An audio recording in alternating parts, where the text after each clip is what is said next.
NDA पूरे बहुमत के साथ 51% की लड़ाई लड़कर चुन के आएगी। वहां पे भारतीय जनता पार्टी और सारे अलायंस में जिस प्रकार से एनडीए को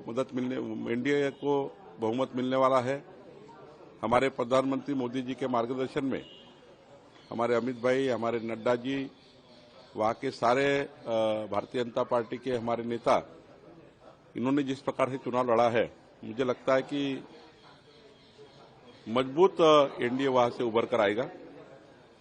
और जब एनडीए उभर कर आएगा तो राहुल गांधी अस्वस्थ रहेंगे, थोड़ा सुकून मिलना चाहिए, इसलिए चले गए होंगे। उनको देश का नाम खराब करना ये हमेशा की उनकी आदत है। अब विदेश में जाके स्टेटमेंट करेंगे कि वहां तो मशीन ही खराब थी, वहां तो हमारा जो मदर रोल है, जो मतदार यादियां है, वो नादुरुस्त थी।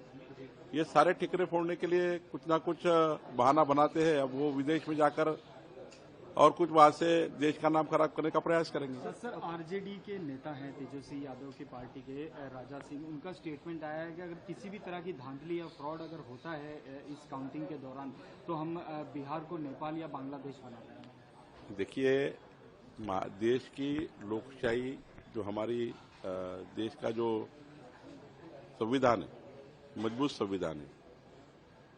महामानव डॉक्टर बाबा साहेब आम्बेडकर जी ने देश का संविधान इतना मजबूत बनाया है कि हमारे देश में नेपाल की स्थिति कभी बनी नहीं सकती। अब रहेगी ये जो बातें हैं, भड़काऊ बातें, ये चलती नहीं देश में, जनता इसको रास्ते पे लगाती है। जब चुनाव हारते तो हार स्वीकार करना चाहिए, जीतते तो जश्न मनाना चाहिए। दोनों तरफ चलता है। हम भी कितने बार चुनाव हारे हैं, हार में हम लोग कभी निराश नहीं होते, हम सीखते हैं और आगे जाते हैं। तो मुझे लगता है कि जो स्टेटमेंट बाहर आया है वो गलत स्टेटमेंट है, ऐसे स्टेटमेंट नहीं होनी चाहिए। काउंटिंग में कभी भी गलतियां नहीं होती है। काउंटिंग में सारा इन कैमरा होता है, काउंटिंग में सारा इन कैमरा आपको सब कुछ दिखता है। तो मुझे लगता है कि पारदर्शी चुनाव आयोग को संशय लेना, उनके ऊपर संदेह तैयार करना, ये ठीक नहीं है।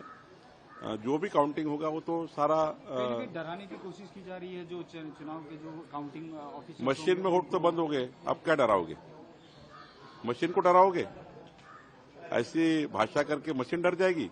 जो वोट्स गए वो गए हैं मशीन में, वो तो निकल कर आएंगे बाहर।